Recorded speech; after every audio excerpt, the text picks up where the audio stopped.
अर्धापूर नगरपंचायतचे मुख्याधिकारी यांचं प्रमोशन झाल्याबद्दल अर्धापूर नगरपंचायतचे नगराध्यक्ष, उपाध्यक्ष, नगरसेवक यांच्यातर्फे या ठिकाणी शाल श्रीफळ देऊन सन्मानित करण्यात येत आहे। यावेळेस पत्रकार बांधवसुद्धा उपस्थित आहेत। आजी माजी नगरसेवक या सर्वांनी भरभरून शुभेच्छा दिलेल्या आहेत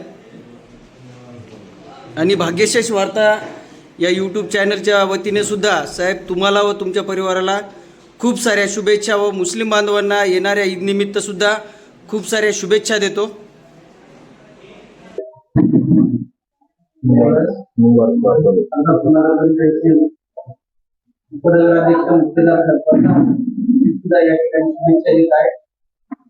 फर्सी जी सर, आज उनका मुदखेड़ में प्रमोशन हुआ है, आज मुदखेड़ में, उसके लिए हम उनको मुबारकबाद देते हुए धन्यवाद।